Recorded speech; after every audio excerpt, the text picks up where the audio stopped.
सरकार तो केजरीवाल की ही होनी चाहिए। ईमानदार इंसान है, मेरी नज़र में वो है केजरीवाल। दिल्ली में मैं तो कहता हूँ कांग्रेस की सरकार बननी चाहिए। अब की कुछ नहीं होगा, अब की कांग्रेस आएगी। हमारे हिसाब से बीजेपी आनी चाहिए।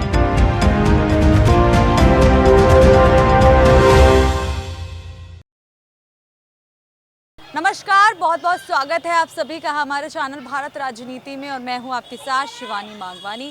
तो इस वक्त मैं मौजूद हूं दिल्ली के शाहदरा में, जहां पर मैं आज चुनाव को लेकर बात करने आई हूं, आने वाले विधानसभा को लेकर, जो कि 2025 में होने हैं। तो उससे पहले हम एक सर्वे कर रहे हैं और जानने की कोशिश कर रहे हैं कि आखिर दिल्ली की जनता चाहती क्या है, क्या वो राजनीति में बदलाव चाहती है या मौजूदा सरकार का काम उनको पसंद आया है। इन सब चीज़ों को लेकर हम लगातार दिल्ली को कवर करने की कोशिश कर रहे हैं। तो आज हम शाहदरा में आए हैं, तो सर मुझे यहाँ मिला है, सर से हम बात करेंगे। सर क्या नाम है आपका? कमल जैन।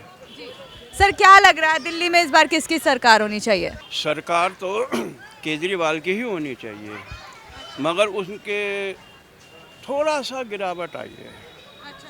गिरावट क्यों आई है? मेरी अपना व्यक्तिगत राय है कि गिरावट इसलिए आई कि उन्होंने एक कदम गलत उठाया। कौन सा कदम? शराब का। अच्छा। उन्होंने जो इतनी दुकानें दिल्ली में खुलवा दी, उससे उनका थोड़ा सा ग्राफ गिरा है। अच्छा। दूसरा, उनको दूरदृष्टि के हिसाब से चल रहे हैं। जैसे कि अब आतिशी जी आई हैं, उनको बहुत फास्ट काम करना चाहिए। अच्छा। केवल बयानबाजी से या कुछ नहीं, धरातल भी उनको कुछ नज़र आना चाहिए। अभी तो वो निवास आवास बदलने में ही लगे हुए हैं आपस में। 4 महीने निवास और आवास बदलने में निकल जाएंगे तो फिर क्या रह जाएगा? जिससे जितना ग्राफ उनका गिरा है उसको वहाँ तक पहुँचाने के लिए उनको मेहनत करनी पड़ेगी। अब वो वाले इलेक्शन नहीं रहे जो कि पहले थे। पहले इलेक्शन में तो आँख मूंद के उन पर विश्वास किया और अब भी कर रहे हैं। ऐसी बात नहीं कि उन पर विश्वास नहीं है, विश्वास में थोड़ा सा फर्क आ गया है। सारी सहूलियतें उन्होंने दी हैं, सब कुछ किया है, ईमानदार इंसान है, सब कुछ है, राजनीति में सबसे पढ़ा लिखा है। लेकिन ईमानदारी तो उनकी पूरी तरीके से खराब नजर आई, क्योंकि जब उनको घोटाले में पकड़ा गया। देखिए, ईमानदारी उनकी जो है वो रंग लाएगी, आज नहीं तो कल लाएगी ज़रूर। अच्छा। मगर जैसे सत्ता में बैठे हुए हैं हमारे मठाधीश, उनको कुछ भी कहना गलत है। उनको तो उनका ग्राफ तो गिर चुका है। और जैसे कि आप ये समझ लीजिए हमारे पड़ोसी देश में हुआ है, कब ना जाने वो आक्रोश यहाँ निकल पड़े पब्लिक के दिल से। उसके हिसाब से एक ही ईमानदार इंसान है मेरी नज़र में, वो है केजरीवाल। ईमानदार कैसे? अभी तो घोटाले के उससे जेल से छूटकर आए की बातें हैं। घोटाले क्या है? जिन्होंने इतने बड़े बड़े घोटाले कर लिए वो कुछ नहीं है। लेकिन आप तो कहते कि अभी ग्राफ गिर गया, तो ग्राफ गिरने के बाद भी लाना चाहिए। ग्राफ कहा मैंने, उनकी ईमानदारी पे शक नहीं उठाया। ग्राफ गिरना और ईमानदारी पे शक करना ये दो अलग अलग बातें हैं। लेकिन वो ग्राफ अपना बढ़ा नहीं रहे ना, आप खुद ही बोले। 4 महीने मेहनत करेंगे फिर ग्राफ वहीं आ जाएगा। तो आपके हिसाब से आम आदमी पार्टी आनी चाहिए, जिसने पब्लिक का पूरा ध्यान दिया है। और अगर पब्लिक ये चाहती है कि वो थोड़ा सा जो थोड़ी बहुत सहूलियतें मिल रही हैं वो भी बंद हो जाए, तो दूसरी सत्ता में आ जाएगा। और दूसरा, सबसे पहले कि EVM मशीनों से अगर वोटिंग ना हो, वेल एंड गुड। अच्छा। लेकिन जब यही कहते हैं अगर ये हार जाते हैं तो EVM की गलती बताते हैं, जीत जाते हैं तो EVM सही हो जाता है। 9:30 बजे तक कांग्रेस बहुत आगे चल रही थी। ऐसा 15 मिनट में या आधा घंटे में ऐसा क्या हो गया है जो कि इतना ग्राफ ऊपर हो गया? हरियाणा की बात आप कर रहे हैं? जी हाँ। अच्छा। ऐसी क्या बात है? जो आदमी इतनी सीटें ला रहा है, ग्राफ ऊपर से ऊपर जा रहा है, और सिर्फ 8-9 घंटे में वो सारा पलटा हो गया। यानी कि आपके हिसाब से EVM में घोटाला हुआ है? पक्का हुआ है, और हर जगह होता है, हर जगह घोटाला होता है। तो आपके हिसाब से कौन आना मेरे चाहिए? हिसाब से नहीं, पूरी जनता के हिसाब से। अच्छा, चलिए, ये तो आपकी व्यक्तिगत राय रही। सर से बात करेंगे। सर क्या नाम है आपका? लोकेश कुमार। जी। सहमत है आप सर की बातों से? किस बात से? सर ने जैसे बताया कि घोटाले हो रहे हैं, EVM की गड़बड़ी की जाती है चुनाव के दौरान। देखो, EVM में घोटाला तो हो सकता है। हाँ। क्योंकि मशीनरी में तो कहीं भी कुछ भी हो सकता है। मतलब कहते हैं बीजेपी करवाती है। हाँ, ये ऐसा है, जब 9:30 बजे तक हरियाणा जो चुनाव थे, कांग्रेस आगे आ रही थी, 71 सीट पर दिखा रहे थे। और उस बीच में 2 घंटे के गैप में जो गिनती हुई वो स्लो कर दी। और स्लो करने के बाद में बीजेपी आगे हो गई। तो वे बीजेपी वहाँ पे, जबकि जन आधार कुछ था नहीं बीजेपी का वहाँ जन आधार नहीं था, कांग्रेस की वहाँ हवा थी। और जिस आदमी से पूछो कांग्रेस उसके लिए हरियाणा में चुनाव के बारे में, जो हरियाणा का रहने वाला, वो कहते थे कि सभी कि भाई हम यहाँ पे जो है कांग्रेस जीत रही है, अच्छे बहुमत से आ रही है, तो फिर बीजेपी कैसा आ गई?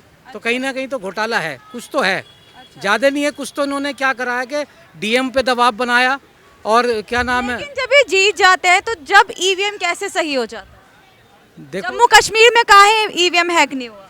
जम्मू कश्मीर का जो चुनाव हुआ वो फेयर हुआ। फेयर इसलिए हुआ कि वहाँ पे जब गिनती चल रही थी तो वहाँ पे उसका दिखा रहे थे, लाइव दिखा रहे थे कि इतने सीट पे आ गए, अब इतने पे पीछे, इतने पे आ गए। यहाँ ऐसा नहीं हुआ, 2 घंटे तक इन्होंने जो है गिनती स्लो कर दी और दिखाया ही नहीं कुछ भी। तो उस स्लो गिनती करने के उससे ऐसा लगा कि जैसे घोटाला करा इन्होंने यहाँ पे किसी भी हालत में, जो हरियाणा में थी सरकार कांग्रेस की आ रही थी, हर सर्वे दिखा रहा था 70 सीट आ रही है। अब 70 सीट नहीं आ रही, 65 आती, 55 आती, कुछ तो आती, लेकिन ये इन्होंने ऐसा करके पता नहीं क्या उन पर डीएम पे दबाव बनाया, स्लो कर दी और 1-1 हज़ार से जहाँ वोटिंग से जीत रहे थे उनको वहाँ पे हरवाया गया और इसमें कुछ ना कुछ तो हुआ है वहाँ पे घोटाला। ये तो पूरा देश जान रहा है। और मतलब आप कह रहे हैं हरियाणा में बीजेपी घोटाले से जीती है, गड़बड़ी से जीती बिल्कुल गड़बड़ी हुई है जी वहाँ। हाँ, और जो दिल्ली का चुनाव है, दिल्ली का मैं तो कहता हूँ फेयर चुनाव उससे होगा कि आप वोटिंग से वैसे होना चाहिए, मशीन से ना करा के अगर यहाँ पे वैसे करा ले तो मैं कह रहा हूँ सत्ता इस बार चेंज है और इस बार हो सकता है कि आम आदमी पार्टी भी ना आए, ना बीजेपी का, तो यहाँ पे कोई मामला ही नहीं लग फिर रहा। कौन आना चाहिए? इस बार मुझे लग रहा है कि कांग्रेस की सीटें बढ़ेंगी, हो सकता है सत्ता में कांग्रेस आ गई तो आम आदमी पार्टी के साथ ही लड़ेगी वो तो। आम आदमी पार्टी के साथ अगर उनका गठबंधन होता तो बेस्ट है, और नहीं तो मुझे लग रहा है कि क्योंकि केजरीवाल को भी देख लिया, बिल फिर बढ़ के आने लगे लोगों के, और जब बिल बढ़ के आ रहे हैं तो फिर वो पानी बिजली के फिर वही के वही आ गए जैसे पहले आ रहे थे। तो लोग सोच रहे हैं कि चेंज करो। अब चेंज में क्या है, बीजेपी को तो कोई पसंद कम करते हैं लोग, लाला जो हाई क्वालिटी के हैं, फिर प्रधानमंत्री क्यों तीसरी बार बना दिए बीजेपी से? देखो इस बार जो चुनाव हुआ था प्रधानमंत्री वाला, उसमें तो लोगों ने वोट ही नहीं दिया था, उसमें तो 240 सीटें क्यों रह गई? इसीलिए रह गई, 400 का नारा लगाया था, 400 तो नहीं आई इनकी, अब 240 रह गई, 240 इसीलिए तो रह गई वो कि भाई इन्होंने जो है क्या नाम है लोगों का काम नहीं किया, झूठे वादे करे, रोजगार दिए नहीं हैं, रोजगार दिए नहीं, जब रोजगार दिए नहीं तो क्या है, तो उस वजह से हो सकता है कि मतलब जो है इन्होंने 240 पे रह गई है, लोगों ने पसंद नहीं किया तभी। बिल्कुल सहमत हूँ मैं सर की बात से, वो कैमरे पे आकर नहीं बोल रहे हैं। जब लोकसभा चुनाव में बीजेपी को कम वोटें मिली तो जब ईवीएम सही था, अभी कांग्रेस या उनको कम मिल रही है तो आप ईवीएम की ये नहीं कह रहा ईवीएम का हो सकता है, मैं ये नहीं कह रहा कि पक्का हो सकता है लगा रहे हैं। सुनो अब मैं बताता हूँ, उसका ये है कि 2 घंटे तक जो काउंटिंग रोक दी और स्लो करी वो तो वो क्यों करी? लाइव दिखाना चाहिए था ना कहाँ पे क्या चल रहा है। उस 2 घंटे के बीच का कुछ भी नहीं आया, क्यों नहीं आया हरियाणा में? और जबकि वहाँ का जो जम्मू कश्मीर का वहाँ का दिखा रहे थे, तो यहाँ का क्यों नहीं दिखाया गया? यानी कि यहाँ पे गड़बड़ की गई है। हरियाणा में चुनाव जो है जीते जो हैं ये बिल्कुल फ्रॉड से जीते हैं और हो सकता है कि घोटाला हुआ है इसमें। अच्छा, तो आपके हिसाब से दिल्ली में कौन आना चाहिए? दिल्ली में मैं तो कहता हूँ कांग्रेस की सरकार बननी चाहिए। शीला दीक्षित का टाइम था, उन्होंने इतना विकास करा, जो ये फ्लाईओवर बने, जो मेट्रो बनी हुई है, सब उनके हाथ की बनी हुई है। 15 साल राज किया, बहुत अच्छा राज किया और बढ़िया से काम किया, लोगों के काम हुए और सारे सुखी थे और कोई दिक्कत नहीं थी, आराम से काम चल रहे थे लोगों के। क्या नाम है भैया? राधे श्याम। अच्छा, राधे श्याम, क्या लग रहा है दिल्ली में इस बार किसकी सरकार होगी? हो सकता है केजरीवाल की ही निकल आए। अच्छा, केजरीवाल जी का तो कह रहे सफाया हो जाएगा। काम तो अच्छे हैं ना उनके थोड़े। कौन कौन से काम अच्छे हैं? अब ऐसे क्या बताऊं, लेकिन जो भी करते हैं सही करते हैं। सुनी सुनाई बात तो नहीं बोल रहे आपस में जो चलती है? ऐसी कोई बात नहीं। अच्छा, या उनकी फ्री की चीजें पसंद आ रही है? नहीं ऐसी तो हमें क्या राशन तक नहीं मिलता, हमें ऐसे कैसे कहते हैं? हम तो आईडी भी नहीं है इतनी, राशन कार्ड नहीं बना है, लेकिन फिर भी काम थोड़े सही करते हैं।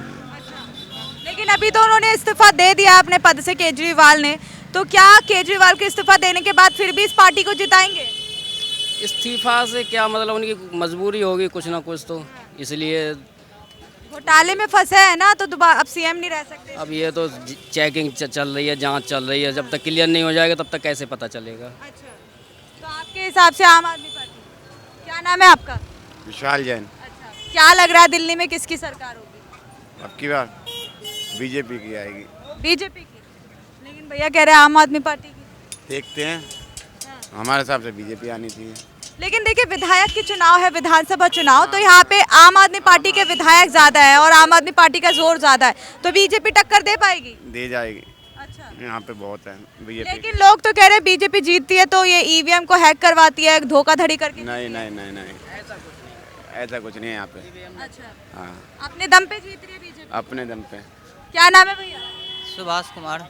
आपकी क्या राय है, दिल्ली में इस बार किसकी सरकार होनी चाहिए? मेरा तो राय है एक बार दिल्ली में बीजेपी आ जाए सरकार। बीजेपी आ जाए तो बहुत सुरक्षित रहेगा दिल्ली, वैसे बहुत स्थिति गड़बड़ चल रहा है अभी। लेकिन दिल्ली वाले ही, आप चलिए आप तो कह रहे हैं बीजेपी, लेकिन आधे जो दिल्ली वाले हैं वो तो कहते हैं कि नहीं पूरी दिल्ली जो है केजरीवाल को दोबारा लाएगी। तो सबका सोच अलग है। मेरा सोच तो ये है एक बार बीजेपी सरकार आ जाए दिल्ली में। मतलब बीजेपी को आप क्यों चाहते हैं, कुछ चीजें बताइए। क्यों चाहते हैं, बीजेपी काम अच्छा करता है। अच्छा, काम अच्छा कर रही है। चलिए, तो आपके हिसाब से बीजेपी, क्या नाम है भैया? भगवान दास। आप क्या बताएंगे, दिल्ली में विधानसभा चुनाव होने हैं 2025 में, तो किसकी सरकार आनी चाहिए, आम आदमी पार्टी या फिर बीजेपी या कोई अन्य पार्टी? आम आदमी से हमें एक फायदा हुआ है सिर्फ, क्या? वो फायदा हुआ जो हम लोग को ठेली का नोटरी जो लगता था, फालतू माल ले जाना पड़ता था पकड़ने के चक्कर में, और तो वो आया तो नोटरी ख़त्म कर दिया। और इसके सरकार में यही है, ये पैसे वाले की सरकार है, मजदूर की सरकार ये नहीं है। बीजेपी की बात कर रहे हैं? हाँ, ये पैसे वाले की सरकार है, मजदूर की सरकार ये नहीं है। केजरीवाल मजदूरों की है? हाँ, अच्छा, क्या क्या फायदा मिल रहा है सरकार में केजरीवाल की? सरकार में केजरीवाल से ये पैदा हुआ, जब क्लिनिक बन गया, दवाई मतलब जब चाहे तब मिल जाता है। लेकिन और जगह की, चलिए आपके यहाँ का अच्छा होगा ये, लेकिन मोहल्ला क्लिनिक कहीं और का देखते हैं तो वहाँ डॉक्टर तक नहीं आते हैं। नहीं आते हैं। आते हैं। हाँ, आपका क्या नाम है? विपुल कुमार चौधरी। आप क्या बताएंगे, दिल्ली में आम आदमी पार्टी दोबारा आनी चाहिए या फिर कोई और पार्टी को मौका दे? दोबारा आना चाहिए, दोबारा आनी चाहिए। बिल्कुल। क्यों आनी चाहिए? क्योंकि मजदूरों के साथ देता है, इसलिए आना चाहिए। कोई भी लेडीज या कोई भी ड्यूटी करने जाते हैं, उसे किराया नहीं लगता, 2 पैसा घर में बचता है, खर्च तो नहीं होता है, उससे उसकी फैमिली चल जाता है। अगर बीजेपी आएगा तो साफ कर देगा। बीजेपी कैसे साफ कर? करेगा ही करेगा, जैसे अभी से साफ हो रहा है। अभी गरीब मजदूर किस लिए परेशान हो रहा है, इसलिए परेशान है। 5 किलो अनाज दो, नीचे साफ करो। लेकिन केजरीवाल भी तो सिर्फ बसें फ्री, बिजली फ्री, पानी फ्री के नाम पे। वो फायदा किसको हो रहा है? वो फायदा तो गरीबों को हो रहा है ना, है। उससे गरीबों को बच्चा स्कूल में पढ़ तो रहा है। लेकिन फायदा उन्हीं को है जिनका घर है, उन्हीं को बिजली फ्री मिल रही आम है। पब्लिक को भी फायदा है उससे। इलाज में तो फायदा है, मजदूरों की इलाज में तो फायदा है। इलाज में क्या क्या फायदा मिल रहा है? हर दवाई टाइम से मिल जाता है, सब कुछ टाइम से मिल जाता है। स्कूल का देख लो, बच्चे बिल्कुल पहले स्कूल था, आज के स्कूल देख लो, बच्चे कैसे पढ़ाई कर रहे हैं। तो आपके हिसाब से आम आदमी पार्टी वापसी करनी चाहिए? हाँ, बिल्कुल वापस आना चाहिए। आप बताइए, क्या नाम है आपका? राम प्रवेश। कहाँ के रहने वाले हैं? दिल्ली के दिल्ली के रहने वाले। तो दिल्ली की राजनीति को लेकर बात करेंगे, क्या लगता है केजरीवाल वापस आएंगे इसमें 2025 में या फिर कोई और पार्टी? और कोई पार्टी, कांग्रेस पार्टी आएगी। कांग्रेस आएगी? कांग्रेस क्यों लग रहा है आपको? कांग्रेस है, लेकिन सामने तो बीजेपी को ज्यादा माना जा रहा है, क्योंकि अगर कांग्रेस आती है तो ये तो दोनों गठबंधन में लड़ लेंगे। अब की कुछ नहीं होगा, अब की कांग्रेस आएगी। कांग्रेस आएगी। क्या पसंद आ गया कांग्रेस का आपको, कौन सा काम पसंद आया? है कौन सा काम? काम हमें शुरू से ही पसंद आया कांग्रेस के। क्या नाम है सर आपका? राजेश खन्ना। राजेश खन्ना। अच्छा खन्ना जी, ये बताइए आप, क्या लग रहा है दिल्ली में केजरीवाल जी 2025 विधानसभा चुनाव में वापसी करने वाले हैं या फिर कोई और पार्टी? वैसे यहाँ की जनता बिकी हुई है दिल्ली की। मतलब यहाँ की जनता सब फ्री का लेना चाहती है मतलब बिकी हुई है। हाँ, फ्री की हर चीज़ मिल जाती है उसे। तो बाद में ही पता लगेगा कि केजरीवाल आएंगे बीजेपी में या वो आएगी बीजेपी सरकार आएगी। ये तो मतलब फ्री की चीज़ों को लेकर ही देखिए, जैसा आपने कहा, अभी और भी लोग बोल रहे हैं, कह रहे हैं कि जो बीजेपी है वो अमीरों को भला करती है और केजरीवाल हम जैसे मजदूरों का, तो फ्री की चीज़ें दे रहे हैं, हमें फ़ायदा तो पहुंच रहा है। ना तो केजरीवाल सरकार सही है और ना बीजेपी सरकार सही है। गरीब कौन सी सरकार सही है? गरीबों के लिए तो कोई नहीं, अपना पेट भर रही है सब सरकारें। तो फिर कौन सी सरकार सही है आपके हिसाब से? मेरे हिसाब से तो देखो, सरकार यहाँ कोई है ही नहीं। कांग्रेस ले लो, बीजेपी ले लो, कोई ले लो, इतने सालों में महंगाई कितनी बढ़ गई। गरीब आदमी के लिए, आम आदमी के लिए पब्लिक ने क्या करा? कुछ करा? कुछ नहीं करा ना। सब अपनी सोचते हैं, अपनी जेब बढ़ जाए, कहीं ना रोड बनवानी, ना सफाई करवानी, ना कुछ कराना। हर आदमी अपना बन जाए एक बार नेता, उसके बाद कोई नहीं सुनता है। अच्छा, ठीक है ना। अब ये तो ये रहा वोट की बात, जिसका नसीब अच्छा होता है वो जीत जाता है। जिसका नहीं हो रहा। आप बताइए ना, आप किसको चाहते हैं जिताना? अब जिताने को तो देखो जो काम करे वो जीतने चाहिए, हाँ, पर काम तो कोई करेगी नहीं, अच्छा। तो इसलिए तो जो जीत जाए वो सही है, जो चल रहा है चलने दो। अंधेरी नगरी चौपट राजा। तो आपने देखा, हमने जनता से बात करी। शाहदरा में इस वक्त हम मौजूद थे और हमने लोगों से राय जानने की कोशिश करी कि आने वाले विधानसभा चुनाव में वो कौन सी सरकार को चाहते हैं। क्या वो केजरीवाल की वापसी चाहते हैं या फिर किसी अन्य पार्टी को? तो उन्होंने क्या कुछ कहा है आपने खुद सुना है। तो आप इनकी बातों से कितना सहमत है, साथ ही आपकी क्या राय है, इस पर कमेंट बॉक्स में ज़रूर बताइएगा। तो इस वीडियो में बस इतना ही। मैं शिवानी, कैमरामैन उज्जवल के साथ।